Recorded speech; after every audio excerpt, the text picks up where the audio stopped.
হাদি ভাই ওনার এই 15, 16, 17 মাসের মধ্যে যে পরিমাণ আমাদেরকে উনি বক্তৃতা, ওনার লেখনী বা উনি টকশোর মধ্যে যে দিক নির্দেশনা দিয়েছেন, আমি মনে করি যে গোটা বাংলাদেশের আগামী 50 বছর যদি ভারতীয় আধিপত্যবাদ, মার্কিন আধিপত্যবাদ, যে কোনো আধিপত্যবাদ থেকে মুক্ত থাকার জন্য সেই দিক নির্দেশনাটা হচ্ছে যথেষ্ট। ওনার ইন্তেকালে, ওনার এই শাহাদাতে আসলে যতটুকু ব্যথিত হয়েছে, মনে হয় যেন আমাদের পরিবারের কোনো বাবা অথবা কোনো আপনজন, কোনো ভাই যদি আসলে এভাবে মারা যায়, তাহলে আমরা আসলে সেভাবে ব্যথিত। কারণ ব্যথিত হওয়ার কারণ হচ্ছে হাদি ভাই ছিলেন আসলে একজন হাদি। হাদি মানে আমরা জানি যে পথ প্রদর্শক।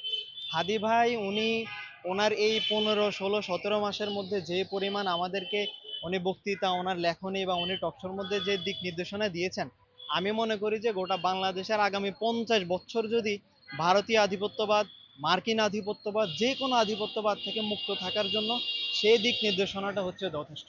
এখন হাদি ভাই তো চলে গেছেন, এখন আমরা আমরা সরকারের দায়িত্ব হচ্ছে সরকার সেটার বিচার করা, খুনিদেরকে ধরে এনে তাদেরকে যথোপযুক্ত, এবং এটার সাথে যারা যারা জড়িত, শুধু খুনি এক যে ফয়সাল করিম যে সে একা তো জড়িত না।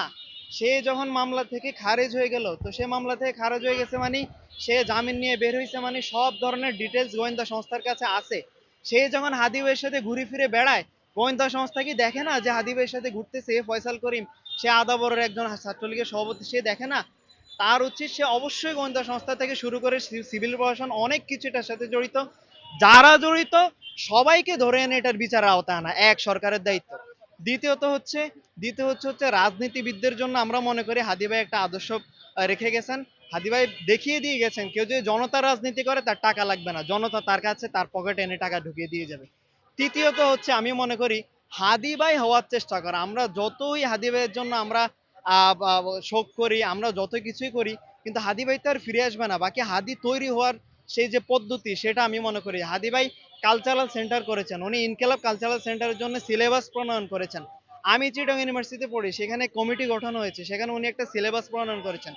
সেই সিলেবাসকে অনুসরণ করে বাংলাদেশের প্রত্যেকটা ইউনিভার্সিটিতে, প্রত্যেকটা মাদ্রাসায় ইনকেলাব কালচারাল সেন্টার হোক বা শহীদ ওসমান হাদি কালচারাল সেন্টার হোক, যেই নামে হোক, সে কালচারাল সেন্টার গঠন করে।